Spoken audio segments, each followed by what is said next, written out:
It is a summation of more than 20 years of research on one subject, and that is why some people do so well in life, while so many more do not. And the first thing, let's talk about the magic word. The experts call it the most important word as far as the results we get from life are concerned in this or any other language, and that word is attitude. It is our attitude toward life which will determine life's attitude toward us. Let's face the fact honestly that we shape our own lives, and the shapes of them will be determined by our attitudes. A person with a poor attitude toward learning, for example, isn't going to learn much until he changes his attitude. If we take the attitude that we cannot do something, we generally won't do it. An attitude of failure will whip before we start. So we know then that what we receive from life, what we accomplish or fail to accomplish, is due in large measure to our overall attitude. William James of Harvard University put it this way: the greatest discovery of my generation is that human beings can alter their lives by altering their attitudes of mind. Isn't it wonderful that we have this measure of control? Before we start talking about our attitude toward the world, let's talk about our attitude toward ourselves, since it is the attitude we take toward ourselves which determines our attitude toward the world. Now right here we come to a rather strange fact. We're so familiar with ourselves, we tend to take ourselves for granted. We tend to minimize the things we can accomplish, the goals we can reach, and for some equally strange reason, believe others can accomplish things in our field which we cannot. There are literally millions of human beings living narrow, dark, and frustrated lives, living defensively simply because they take a defensive, doubtful attitude toward themselves, and as a result toward life in general. Many people are suspicious of and oppose change, yet change is the one thing in life on which we can absolutely count. People who stay young all the years of their lives not only welcome change, but see it for what it really is: new opportunity, new chances for further fulfillment. Attitude is a reflection, a result of a person's will. It is incalculably powerful. It can bring about marvelous results for us, but we need to train it patiently day by day. Now let's talk about the attitudes of people who are successful. The top 5% of the people who go sailing through life from one success to another, and who even when they fail at something shrug it off and head right out again. No matter who the person is or what he does, men and women in sales, business executives, people in all the professions, wives and mothers, students, top people in the armed forces, public servants, men and women in the service of religion, working men and women in all fields of endeavor. Wherever you find a person doing an outstanding job and getting outstanding results, you will find a person with the right kind of attitude. These people take the attitude toward themselves that they can accomplish what they set out to accomplish, that there's no good reason on earth why they can't be competent, successful. They have a healthy attitude toward themselves, and as a result toward life and the things they want to accomplish. And because of this, they achieve some remarkable things, and they come to be called successful, outstanding, brilliant, lucky, and a lot of other things. They're quite frequently no more brilliant or outstanding than the majority of the people by whom they're surrounded. But they did develop the right attitude, and they found their accomplishments not too difficult, and many times surprisingly easy, simply because it seems that so few are really trying. Really believe in themselves. Successful people come in all shapes and sizes and in widely varying degrees of intelligence, background, and so on, but they all have one thing in common. They expect more good out of life than bad. They expect to succeed more than they fail. If you want something worthwhile, take the attitude that there are a lot more reasons why you can have it than there are that you cannot, and set out to earn it. Go after it, work at it, ask for it, 9 times out of 10, you'll get it. Our environment is really a mirror of our mental attitude. If we don't like our environment, we have to change our attitude first. Now, the world plays no favorites. It's impersonal. It doesn't care whether we change or not. Adopting a good, healthy attitude toward life doesn't affect the world and the people in it nearly as much as it affects us. It would be impossible to even estimate the number of jobs which had been lost, the number of promotions missed, the number of sales not made, the number of marriages ruined by poor attitudes, but you can number in the millions. Your jobs which are held but hated, the marriages which are tolerated but unhappy, all because of people who are waiting for the world and others to change toward them instead of being big enough and wise enough to at least make a test which will prove beyond any shadow of a doubt where most, or at least a big part of the trouble lies. Studies made of the lives of literally thousands of successful people have shown that they radiate confidence, assurance, they expect success, and they get. You can spot these people by the way they walk, by the way they look and act. You can feel about them when they enter a room. They may be short and fat or tall and thin or any combination in between, but they have about them the attitude of success and the record of greener pastures. I'll get into this next statement, but right now I want you to realize, if you don't already, that in 5 years or less, you can get right to the top of the work you're now doing. I know this, but the important question here is, do you know this? The minute you do know it, you'll have this right attitude I'm talking about. The easiest and most effective means of forming a good attitude habit is to begin to act as though you have a good, positive, expectant attitude toward life. That's right. Begin right now to walk, act, and look as though you belong to this group. If you're already in the top 5%, you'll know what I mean. If you've never tried it, you'll be amazed at what happens. Actions trigger feelings just as feelings trigger actions. Now, let me tell you a little test you can make which will prove beyond any shadow of a doubt that a good attitude can change a person's life as dramatically as walking from a darkened room into the bright, clear light of day. Not long ago, I read a line which went, "Life is dull only to dull people." This is true, but it also could have read, "Life is interesting only to interesting people," or "Life is successful only to successful people." And what I'm trying to say is that you must first become mentally, from an attitude standpoint, that which you wish to achieve. A famous restaurateur was being interviewed by a reporter who asked, "When did you become successful?" He replied, "I was successful when I was sleeping on park benches because I knew what I wanted to do and that I would do it." In short, his attitude had been one of success, of expecting success long before the material, the tangible rewards of success had been earned. We'll get into this particular phase of Led the Field in record number 3, A Worthy Destination. But for now, remember that a person must act, and because of these things, feel successful before the success he seeks can come. Chances are you know people who seem to be what others call lucky. All kinds of good and wonderful things seem to happen to them, and they give the impression of happily sailing through life, having a wonderful time, and getting more accomplished in a year than most people do in 5.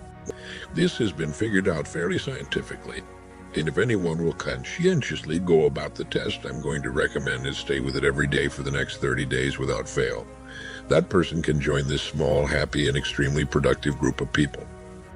They'll find themselves becoming lucky, as they say, and most of their problems will pretty well take care of themselves. Of this you can be sure. The results will be nothing short of amazing. How? It makes no difference how good a person's attitude has been in the past. Anything can be improved upon, and it's the small refinements upon something already good that... Here's the test for the next 30 days. Act toward the world, everything, and everyone with whom you come in contact with the attitude which represents the kind of results you want to achieve.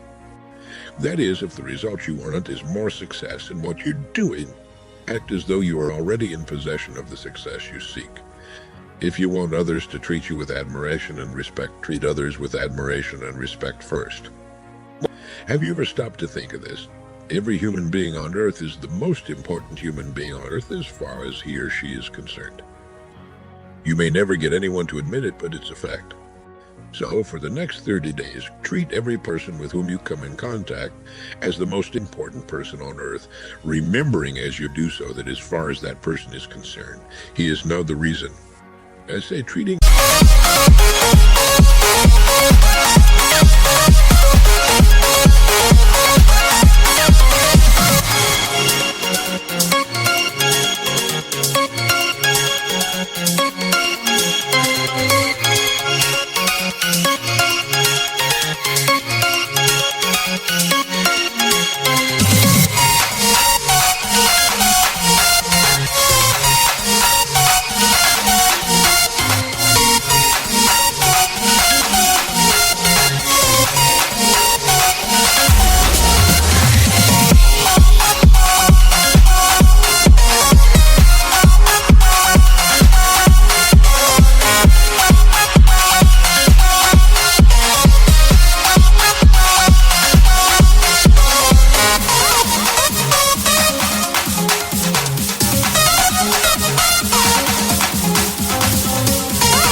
fashion is mainly because this is the way human beings ought to treat each other, and because it will help you form a habit that will bring you amazing and delightful results for the rest of your life.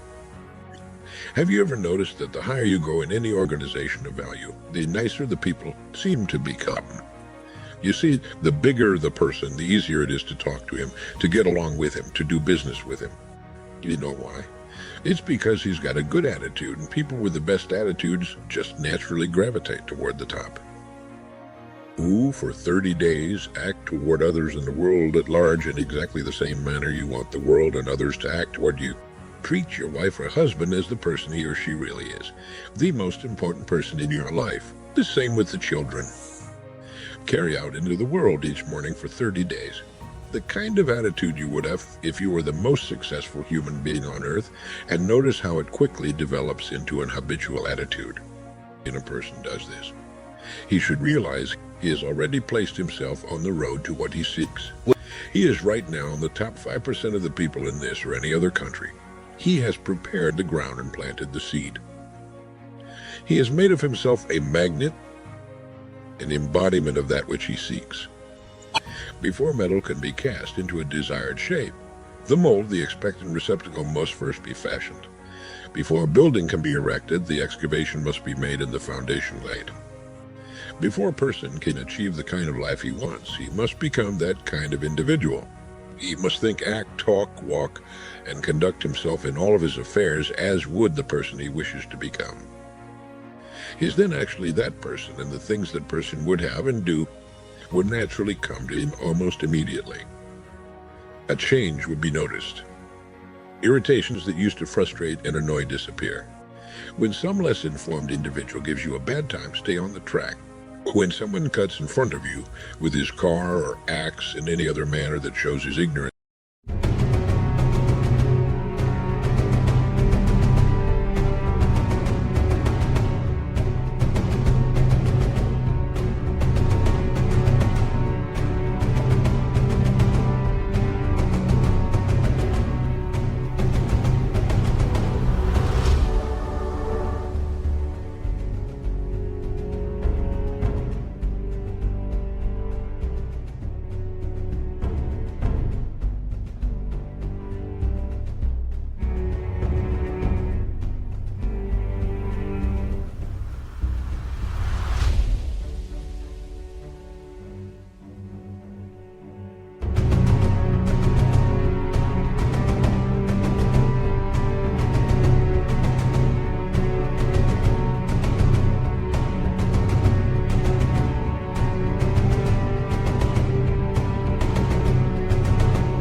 and lack of courtesy, don't permit yourself to drop to his level. Pity him, for that's what he really deserves. That's the very group a person doesn't want to belong to. And if he acts like them, well, let's face it, he belongs with them. There's nothing in the world that men, women, and children want and need more than the feeling that they're important, that they're needed and respected. They will give their love, their affection, their respect, and their business to the person who fills this need. So the magic word is attitude. In summing up a few points to keep in mind: 1, it is our attitude at the beginning of a task which more than anything else will affect its successful outcome. 2, it is our attitude toward life which determines life's attitude toward us. 3, we're interdependent. It is impossible to succeed without others, and it is our attitude toward others which will determine their attitude toward us. 4, before a person can achieve the kind of life he wants, he must become that kind of individual. He must think, act, talk, walk, and conduct himself in all of his affairs as would the person he wishes to become. 5, the higher you go in any organization of value, the better will be the attitudes you'll find. 6, your mind can hold only one thought at a time. And since there's nothing at all to be gained by being negative, be positive. 7, the deepest craving of human beings is to be needed, to feel important, to be appreciated. Give it to them, and they'll return it to you. 8, look for the best in new ideas. As someone said, I've never met a person I couldn't learn something from. 9, don't waste valuable time broadcasting personal problems. It probably won't help you. It cannot help others. 10. Don't talk about your health unless it's good. 11. Radiate the attitude of well-being, of confidence of a person who knows where he's going. This will inspire those around you, and you'll find good things will begin happening to you. 12. Lastly, for the next 30 days, treat everyone with whom you come in contact as the most important person on earth. If you'll do this for 30 days, you'll do it for the rest of your life. In the next recording, I'll talk to you about greener pastures. But now, in closing, remember the words of Walter Dill Scott of Northwestern University. Success or failure in any undertaking is caused more by the mental attitude than by mental capacities. ESDO.